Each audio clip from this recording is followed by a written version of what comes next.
Každý deň sa nás zákazníci pýtajú, aký je rozdiel medzi laminátovou a vinylovou podlahou a ktorú si majú vybrať. Každá z týchto podlah má svoje výhody aj nevýhody a svoje špecifika. Laminátovú podlahu si vyberajú zákazníci, ktorí hľadajú hlavne tie lacnejšie riešenia, čo je teda výhoda laminátu, že je cenovo dostupnejší ako vinylová podlaha. Ostatné vlastnosti laminátovej podlahy sú skôr nevýhodou oproti vinylovej podlahe. Laminátová podlaha nie je tichá, ale po pohybe hlavne v tvrdej obuvi sa veľmi ozýva, nie je odolná voči vode alebo namáhaniu voči vlhkosti, nie je vhodná tým pádom do kúpeľní alebo vlhkých priestorov.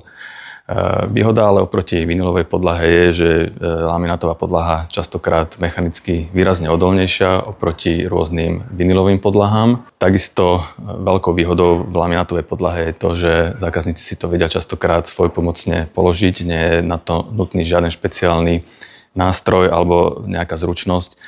Je možné podlahu si zakúpiť a sám si ju aj položiť v rámci svojho domu alebo bytu. Vinylové podlahy sú čoraz častejšie žiadané od našich zákazníkov.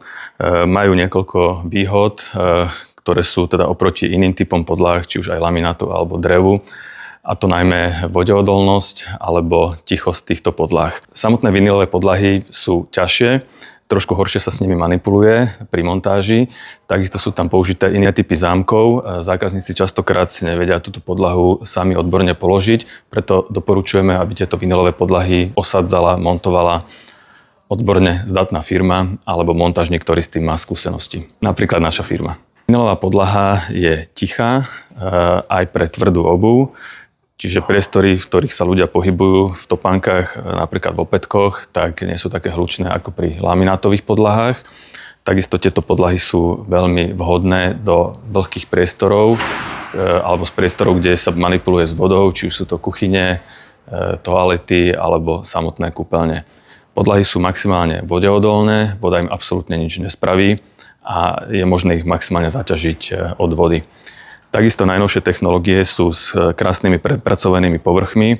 Niekedy boli vinylové podlahy úplne hladké, ale dneska ich výrobcovia vyrábajú s štruktúrou a imitáciou dreva, kde niektoré sú tak dokonalé, že laik má problém spozorovať alebo teda nájsť rozdiel medzi reálnym drevom alebo vinylom.